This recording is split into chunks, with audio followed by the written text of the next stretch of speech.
peeps, welcome to another video. Today it is my pattern review for the Vogue 9357.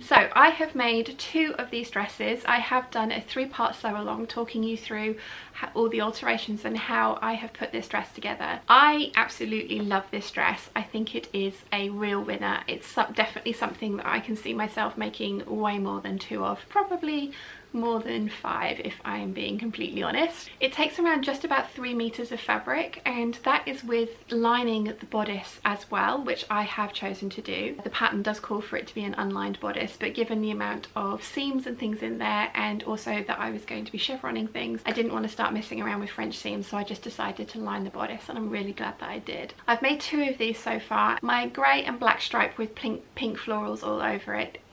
I had 3.3 meters of fabric, and I have a tiny amount left from that. It's definitely one of those dresses that if you used a plain fabric to line it with, you could totally get it out of just under 3 meters of narrow quilting cotton, 45-inch wide quilting cottons. And I have already gone through my stash and pulled out all my shorter lengths of quilting cottons, because I do have a few shorter lengths. I used to buy, my go-to amount was 3 yards or 2.8 meters, because I used to buy a lot of it from America. That was when I was making shorter dresses, and that obviously doesn't work for some of the bigger dresses that I like to make, so I'm really pleased that I found this one. I really like the fitted bodice. I like the detailing on the bodice.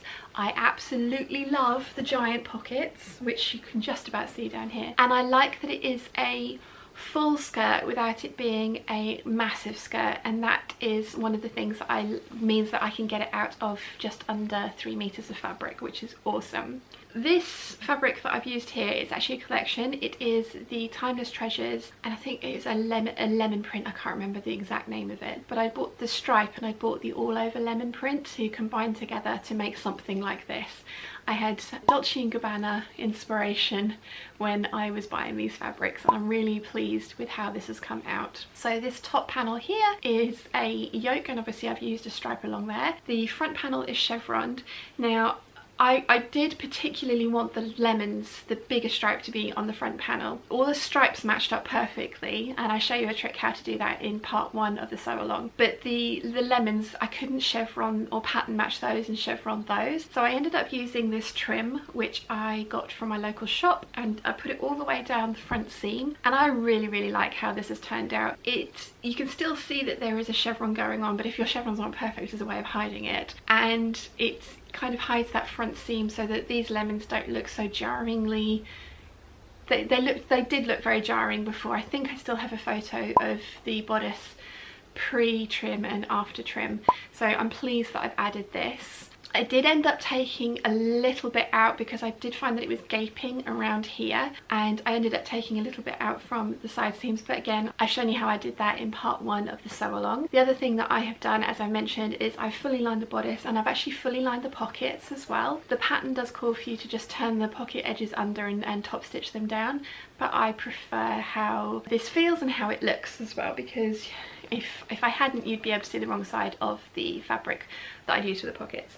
So I really like that. As you can see on the pattern, this dress did have a midriff piece that was designed to sit underneath your waist and just over the top of your tummy and your hips. And I did put this in originally, and if you've watched my daily waffles, you will have seen I got this dress to the point where the zip was in, and I tried it on, and I didn't love how it looked. I had used this thick lemon part here, which I think was a mistake. I should have used, again, if you've watched the vlog, you can see me sort of like putting different types of fabric over that midriff panel to see if anything looked better, and the all over lemon print definitely looked better than the thick yellow of the solid lemons around that midriff part. But I just really didn't like how it looked. I already have a long torso, and I always have to alter patterns to account for the length of my torso, and I didn't like that part sitting underneath my waist just elongated my body even more. And I went through a few kind of like like I say, I was going to replace the solid lemons with the all over lemons. Then I was going to move the midriff panel up so that it became an actual waistband rather than kind of like the midriff band that it was. And when I moved it up onto my natural waist, the solid lemons then suddenly looked really, really good. But having played around with all of those things, I decided just to omit the midriff panel completely, and I'm really glad that I did. For my personal preference, I much prefer things that are nipped in around my waist and then flare fully out from there. And the midriff panel just kind of highlighted rather than disguised. It just wasn't for me, and it was one of those things where I'd kind of, as I said, got to the point where the zip was going in. All I needed to do was finish the back seam, hem it and sew the lining down, and it would have been done, but it wasn't for me. I ended up taking the midriff panel out completely. I worked out how much I needed to take the skirt in because the bottom of the midriff panel was longer than the top of the midriff panel.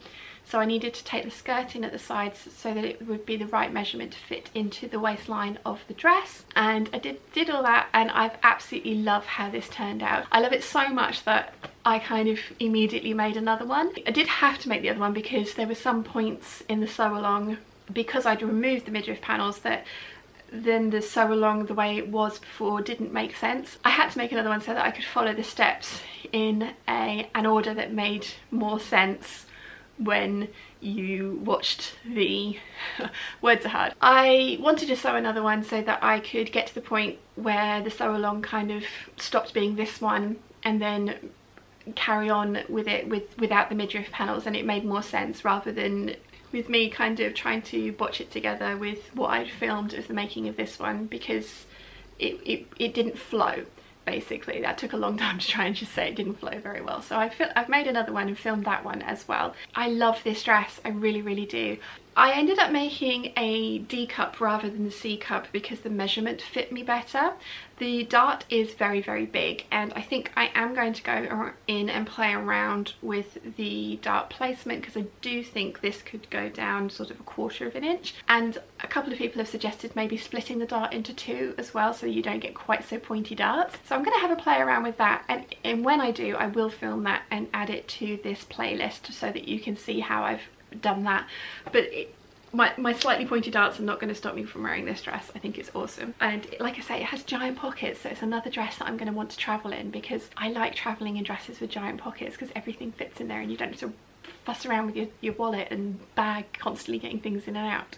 So yes, I am really, really pleased with this one. Now this pattern was voted for by my Patreon peeps, and there is a long list of their names going along the bottom of the screen now. So they voted for this one and actually another Butterick one. I think it's the 4919, which I have made and have filmed the sew along for. But with that one, again, there are some tweaks that I want to make, so I'm going to make another one of those and film the sew along film the process of that one as well, so that I can bring you guys a kind of comprehensive sew along for that pattern as well. But it was 2 winners that month, this pattern and the Butterick pattern. Thank you so much to you guys for picking this, because it is glorious. I love this dress, and as I say, there will definitely be more of these made because it's a shape that I love in not too much fabric. So some of my shorter cuts of fabric are going to get turned into this. I already have plans for a cream one combining a border print and an all over print as well.